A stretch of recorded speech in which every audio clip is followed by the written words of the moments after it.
I've always had a fascination with the paranormal, ghost stories, haunted houses, the supernatural. They all intrigued me. When I stumbled upon an online forum discussing haunted places in my town, I was hooked. One user, Outrageous Avatars, posted a chilling tale about the infamous house on Sunset Street. Its history was horrific, a family brutally murdered in the 1920s by the father, who then hanged himself in the attic. Over the decades, there have been countless reports of eerie happenings, but none as vivid as those described by Outrageous Avatars. He had posted 6 months ago that he had sneaked into the house. As he walked through the decaying rooms, he encountered a floating yellow balloon that seemed to follow him but would stop as soon as he looked at it.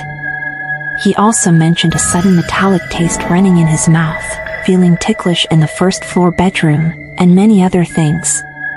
But the one that stood out the most was him coming face to face with a ghostly specter, a gaunt woman with hollow eyes, her mouth twisted into a scream. He had a camera recording everything, but in his panic, he dropped it in the hall and fled the house. His post ended with a cryptic message: "The dead live there, between life and death." I couldn't resist. I messaged him, partly skeptical, partly fascinated. "Did you really see all that?"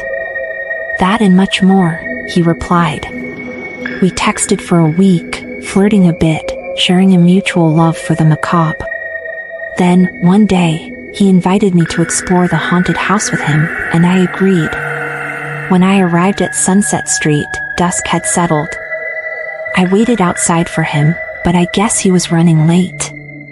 My phone wasn't in network there, so I couldn't even text him. After some time passed, I noticed movement inside the house. He must be waiting inside already. I pushed open the creaky door, the stale air greeting me with a shiver. The house was a relic of its gruesome past, peeling wallpaper, broken furniture, and an aura of desolation. I called out his name, but only silence answered. As I moved through the hallway, I felt a cold draft and noticed my shadow on the wall, cast by the bright moonlight outside. It mimicked my movements but with a delayed reaction, as if it had a mind of its own. I froze, my heart pounding.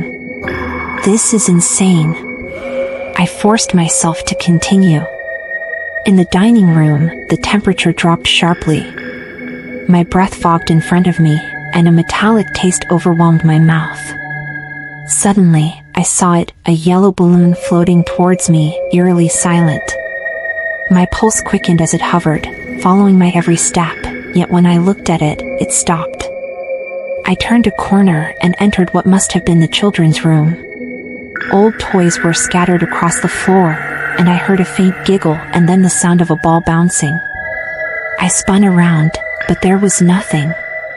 As soon as I moved out of the room, I saw her, the ghostly specter my friend had mentioned in the forum post.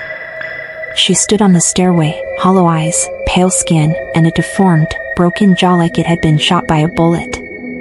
She was holding on to the yellow balloon. Suddenly, my mouth tasted metallic again. Oh my God. I backed away, my mind screaming at me to run. The ghost floated closer, her presence oppressive and suffocating. I turned and fled, my footsteps echoing through the empty halls. As I bolted down the stairs and headed for the door, I spotted a dusty camera lying on the floor. I grabbed it on impulse, recognizing it as the lost camera of my online friend. Bursting out the front door, I didn't stop until I reached my car. At home, my heart still racing, I collapsed on the couch. What did I get myself into? I texted my online friend, but he never replied.